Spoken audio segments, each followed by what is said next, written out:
Les fleurs du désir. Chapitre 1. Le monde ordinaire. Paris, un appartement chic mais froid. Le mariage de Clara et Antoine a eu lieu il y a à peine 2 semaines. La fête a été somptueuse, les invités enchantés. Mais derrière les sourires polis, rien ne vibrait. Clara s'assoit sur le canapé, les mains serrées, et regarde Antoine régler son agenda.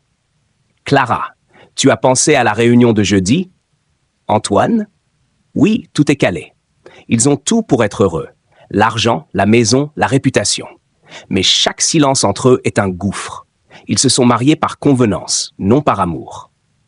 Le seul être vivant qui semble ressentir quelque chose dans l'appartement, c'est Orion, un chat noir aux yeux perçants, qui observe la scène depuis la fenêtre comme un gardien invisible. Chapitre 2. L'appel à l'aventure. Pour leur lune de miel, ils choisissent Venise. La ville est magnifique, mais un sentiment d'ennui les accompagne. Le 3e jour, une tempête éclate sur le Grand Canal. Le gondolier, pris de panique, perd le contrôle et la gondole est emportée par le courant. Ils échouent sur une île mystérieuse, presque irréelle. L'air sent la mer et les fleurs sauvages. Les traces de pas dans le sable laissent deviner qu'ils ne sont pas vraiment seuls. « Antoine, tu crois qu'on est seul ici ?»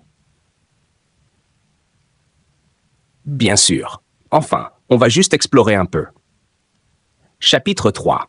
Refus de l'appel. Antoine veut quitter l'île immédiatement. « Antoine, on doit trouver un bateau et rentrer. » Clara murmure. « Pourquoi ai-je ce sentiment étrange, comme si je devais rester ?» Cette île semble retenir quelque chose en elle, quelque chose qui va au-delà du temps et de l'espace. La nuit tombe et des inscriptions apparaissent sur les rochers, comme des messages écrits par un esprit ancien. Ce que vous refusez de voir, vous choisira. Chapitre 4. Le mentor. Le lendemain, une vieille femme apparaît. Isadora. Ses yeux brillent d'une connaissance que le temps ne peut effacer. Isadora, vous êtes ici pour comprendre. Comprendre pourquoi vous avez peur de l'amour. Mais nous ne nous aimons même pas. Justement, vous allez apprendre à choisir ce que vous voulez vraiment. Orion, le chat, les observe comme pour valider les paroles d'Isadora. Chapitre 5. Traversée du premier seuil. Clara et Antoine décident de rester. Ils doivent survivre, construire un abri, chercher de la nourriture. Clara, ramassant du bois. Je n'aurais jamais cru devoir faire ça. Et pourtant, Antoine, essayant de monter une tente. Ensemble, on peut y arriver. Petit à petit, l'isolement révèle leurs forces et faiblesses. Ils commencent à se voir différemment. Clara découvre un journal vieux de 100 ans, racontant l'histoire d'un couple marié par obligation qui avait appris à s'aimer grâce à cette même île. Chapitre 6. Épreuves, alliés et ennemis. La vie sur l'île n'est pas facile. Tempête, nuit froide, bêtes sauvages. Alliés surprenants. Mercury, un perroquet multicolore qui répète des phrases étranges mais pertinentes. Ennemi intérieur, un miroir magique reflétant leurs peurs les plus intimes. Antoine se voit seul, incapable d'aimer. Clara se voit abandonnée, incapable de se laisser aimer. Une dispute éclate, les blessures du passé jaillissent. Mais chaque épreuve les rapproche. Ils découvrent qu'ils dépendent l'un de l'autre, plus qu'ils ne l'avaient imaginé. Chapitre 7. La caverne intérieure. Clara trouve une grotte ornée de fresques de couple à travers le temps, chaque scène capturant un aspect de l'amour, passion, haine, désir, tendresse. Elle comprend que l'amour n'est pas automatique. Il se construit, il se mérite. Antoine, face au miroir magique, voit sa vie s'il reste fermé à l'amour. Riche mais vide, respecté mais seul. Chapitre 8. L'épreuve suprême. Lors d'une violente tempête, Antoine est emporté par la mer. Clara plonge pour le sauver. « Clara, je ne te laisserai pas. »« Clara, merci. » À ce moment, ils se rendent compte qu'ils se tiennent à la vie de l'autre par désir véritable, pas par devoir. Orion plonge dans l'eau et les guide vers la rive, révélant son rôle protecteur. Chapitre 9. Récompense. Après l'épreuve, quelque chose a changé. La peur, le calcul et la distance disparaissent. Ils s'embrassent sincèrement pour la première fois. L'île semble répondre à leur union. Les fleurs noires deviennent rouges, l'air devient doux et parfumé. « Antoine, Clara, je crois que je t'aime. »« Moi aussi, enfin. » Chapitre 10. Le chemin du retour. Ils trouvent un vieux bateau, le réparent ensemble et quittent l'île. Le monde extérieur les attend, mais ils sont transformés. Chapitre 11, Résurrection. De retour à Paris, tout semble identique. Les rues, les voisins, les obligations.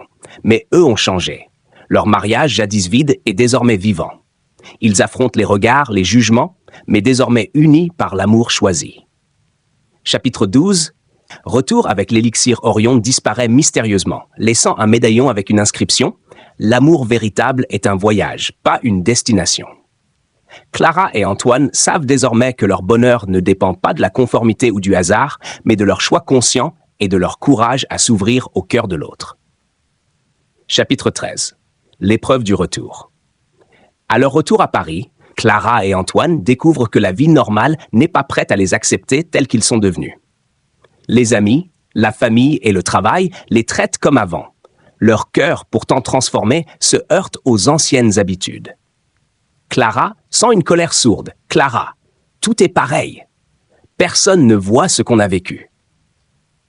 Antoine, on ne peut pas changer le monde, mais on peut changer nous-mêmes.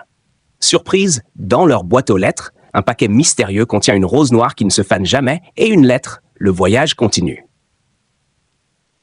Chapitre 14. Le test du quotidien. Le couple tente de reconstruire leur relation dans le quotidien parisien. Mais de vieux démons surgissent. Jalousie, peur de l'engagement réel, orgueil. Ils commencent à se disputer à nouveau, mais cette fois avec honnêteté. Chacun découvre les zones d'ombre de l'autre et apprend à les accepter. Surprise. Un ancien amour d'Antoine apparaît, cherchant à semer le doute. Clara doit décider si elle fait confiance à Antoine ou cède à la peur. Chapitre 15. L'allié inattendu. Orion, le chat de l'île, réapparaît mystérieusement dans leur appartement. Il semble comprendre leurs tensions et intervient dans les moments critiques, les guidant vers des choix sages. Le couple comprend que la magie de l'île n'était pas un lieu, mais une expérience de transformation intérieure. Chapitre 16. Le miroir du passé. Une rencontre avec Isadora, la vieille femme de l'île, se produit à travers un rêve partagé. Elle leur montre un miroir magique, des scènes alternatives de leur vie s'ils n'avaient jamais été sur l'île. Antoine voit sa carrière mais une solitude absolue. Clara voit un mariage confortable mais vide de sens. Révélation clé. Ils n'ont plus besoin de fuir, mais doivent maintenant construire leur amour dans le monde réel. Chapitre 17. L'épreuve de confiance. Clara reçoit une opportunité professionnelle qui l'emmène loin de Paris. Elle hésite à accepter. Partir seule serait un test de leur amour.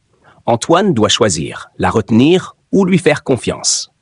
Antoine, je te fais confiance, pars, découvre-toi. Clara, tu me donnes la liberté et tu me gardes à tes côtés. C'est ça l'amour? Surprise. Avant son départ, elle trouve dans son sac une pierre gravée d'un cœur et les initiales A+C.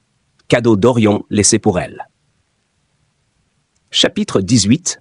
Le révélateur. Clara s'épanouit dans son travail, découvre ses talents et ses passions.